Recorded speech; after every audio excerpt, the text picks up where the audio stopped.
Reflexão Bíblica. Nesse momento eu convido você a abrir a sua Bíblia na primeira carta de João, no capítulo 4, versos 1 a 16, para a nossa meditação deste culto. Amados, não creiam em qualquer espírito, mas examinem os espíritos para ver se eles procedem de Deus, porque muitos falsos profetas têm saído pelo mundo. Vocês podem reconhecer o Espírito de Deus deste modo. Todo espírito que confessa que Jesus Cristo veio em carne procede de Deus, mas todo espírito que não confessa Jesus não procede de Deus. Esse é o espírito do anticristo, acerca do qual vocês ouviram que está vindo e agora já está no mundo. Filhinhos, vocês são de Deus e os venceram, porque aquele que está em vocês é maior do que aquele que está no mundo.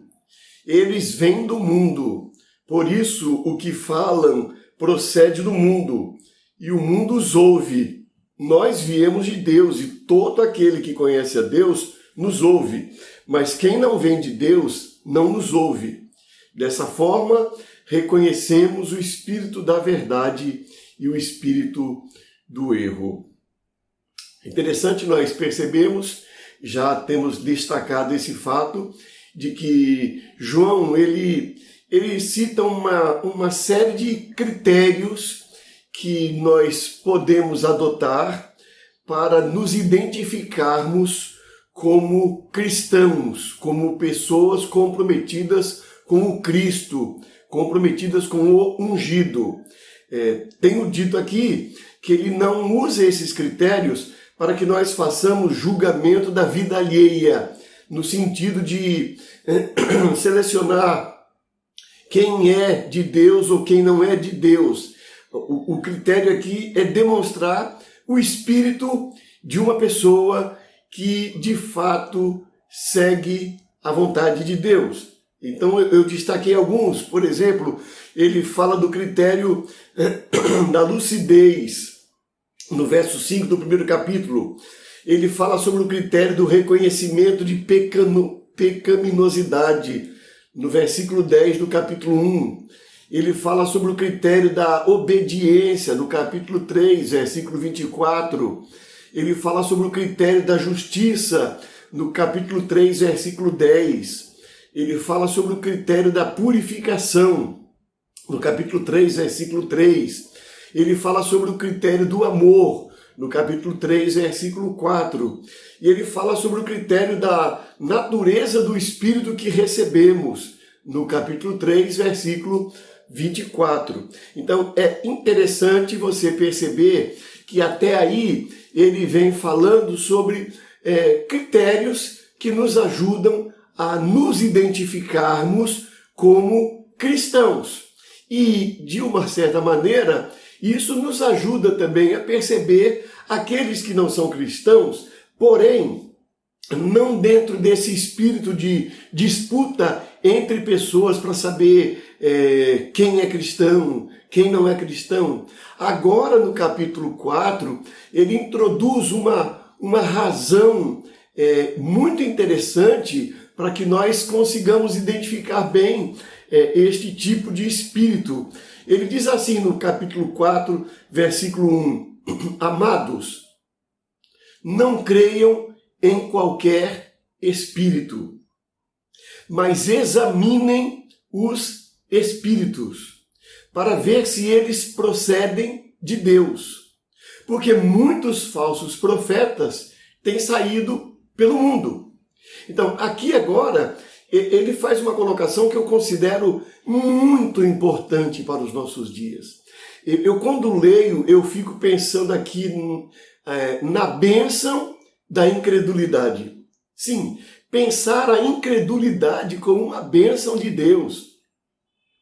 Pensar na capacidade de não crer, porque a fé ela é uma ferramenta do cérebro humano que geralmente ela é reconhecida nos seus aspectos religiosos.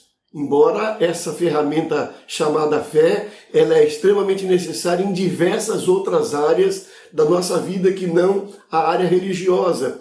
Mas ela é muito reconhecida na área religiosa. E ela é muito utilizada para manifestar a pureza que uma pessoa tem diante de Deus. E essa pessoa que, pela fé, aceita tudo e até coisas que não são boas. E aqui João abre uma possibilidade.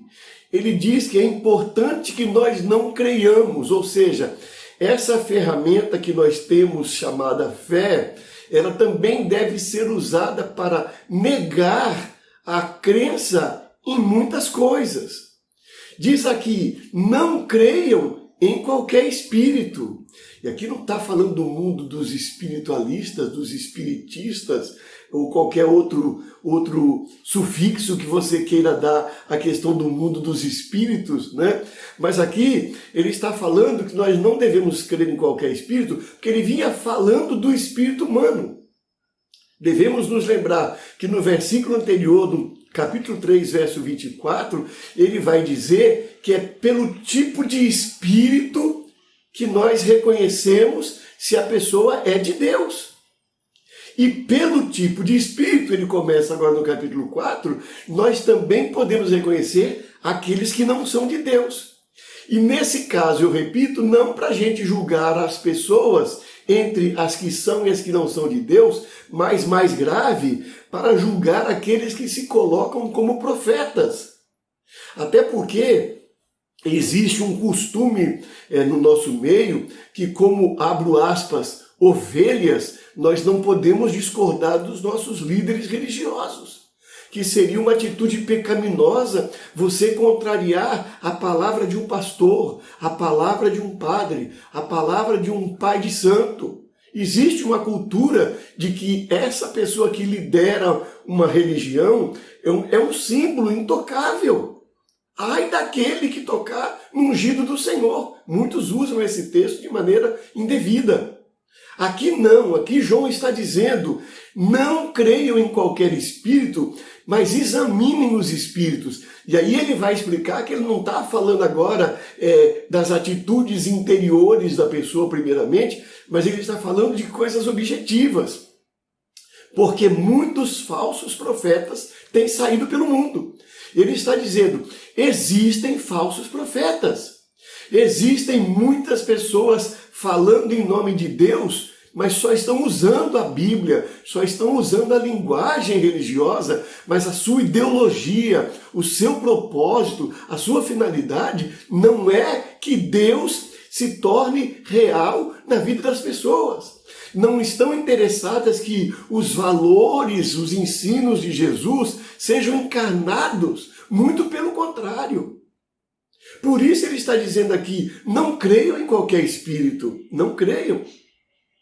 Examinem os espíritos, para ver se eles procedem de Deus. Essa capacidade de julgar. Né? Há muitas pessoas que também, para querer manipular o seu próximo, usam aquele texto bíblico que nós não devemos julgar para que não sejamos julgados. Então, quando alguém emite um juízo de valor sobre outra pessoa, aí já vem alguém com a linguagem espiritual. Não devemos julgar. A Bíblia diz, não julgueis para que não sejais julgados. Isso é um equívoco. Porque a Bíblia está cheia de palavras que nos levam a exercitar o juízo, a poder examinar as coisas, a poder fazer juízo, e nós fazemos juízo o tempo inteiro. O juízo é a nossa principal ferramenta de vida. Nós não compramos algo sem fazer juízo, se é bom, se é ruim, se é caro, se é barato. Nós não nos relacionamos com uma pessoa sem fazermos um juízo das possíveis intenções dela nesse relacionamento, se essa pessoa é uma boa companhia ou se ela não é uma boa companhia. Nós não entramos numa igreja sem fazer uma série de juízos preliminarmente para saber se ali eu me identifico com a mensagem, se eu me identifico com as pessoas, se eu me identifico com as músicas, se eu me identifico com a ideologia. Nós fazemos juízo. Nós fazemos juízo o tempo inteiro porque Deus nos deu a capacidade de fazer juízo. O mesmo Deus que nos deu a capacidade de crer, nos deu a capacidade de fazer juízo para não crer quando necessário for. Por isso o texto diz: amados, não creiam em qualquer espírito, mas examinem os espíritos para ver se eles procedem de Deus, porque muitos falsos profetas têm saído pelo mundo. E ele então continua fazendo outra afirmação: vocês podem reconhecer o Espírito de Deus deste modo. Todo espírito que confessa que Jesus veio em carne procede de Deus, mas todo espírito que não confessa Jesus não procede de Deus. Esse é o espírito do anticristo, acerca do qual vocês ouviram que está vindo e agora já está no mundo. Observe, ele não está dizendo todo discurso que afirma que Jesus veio de Deus. Ele não está falando de discurso, porque nós temos discursos políticos que vêm da boca de candidatos, que vêm da boca de pastores, de padres, de pais de santos, de todos os líderes religiosos, que podem falar bem a respeito de Jesus. São discursos. Quando ele usa a expressão o espírito que confessa Jesus, ele está falando de uma pessoa cuja interioridade, sem palavras, a interioridade da pessoa se identifica com a interioridade de Jesus.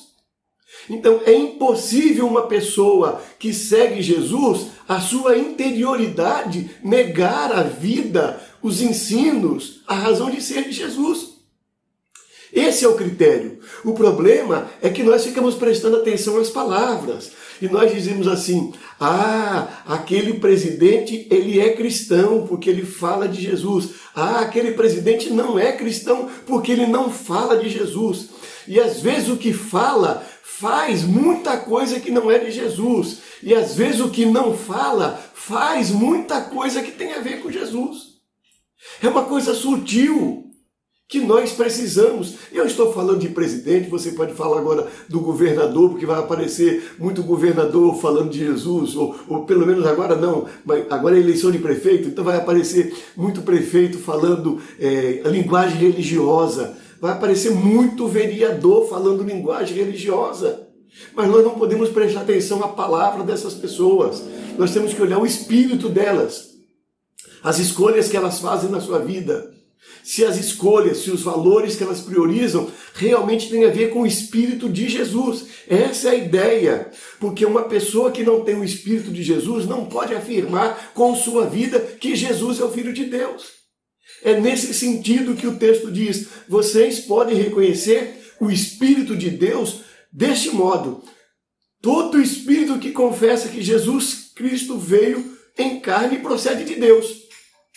Repito, não é todo discurso que fala que Cristo veio, mas todo espírito, ou seja, toda pessoa que manifesta com suas atitudes, com suas ações, com o seu modo de ser, que Jesus Cristo veio de Deus, essa pessoa é de Deus, porque o espírito dessa pessoa se identifica com o espírito do Cristo que veio de Deus.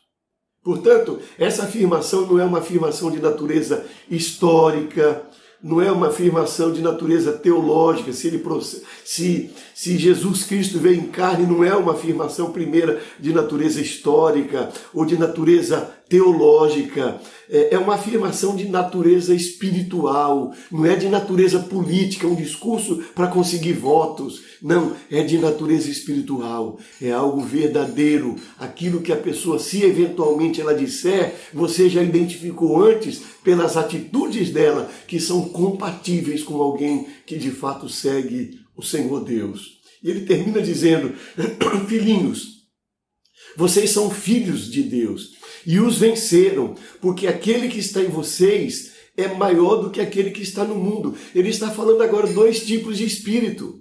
Ele fala do espírito que está nas pessoas fora de você, e ele fala do Espírito de Deus que está dentro de você. E que, portanto, o espírito que deve prevalecer na sua vida é o que está dentro de você. Esse espírito é o Espírito de Deus. Esse é o maior. Maior é o espírito que está em nós do que o espírito que está no mundo. Se você se deixa reger pelo espírito de profetas falsos, pelo espírito de pessoas que não se identificam, você está dizendo que você não se identifica com o Espírito de Deus. Mas quando nós comprovamos com a nossa vida que o Espírito de Deus está em nós, maior é o Espírito de Deus que está em nós do que o que está no mundo. Por isso, o que falam procede do mundo e o mundo os ouve. Nós viemos de Deus. E todo aquele que conhece a Deus nos ouve. Aquele que conhece a Deus vai perceber em nós o Espírito de Deus. É por isso que a palavra diz, ele nos ouve, porque ele já conhece a Deus. E ele percebe que no nosso espírito está o Espírito de Deus. Quem não conhece o Espírito de Deus, tanto faz ouvir se é Deus que está falando ou se é um espírito do mundo. A grande questão então é, primeira, que nós tenhamos a capacidade de fazer julgamento, não dar ouvido a qualquer espírito.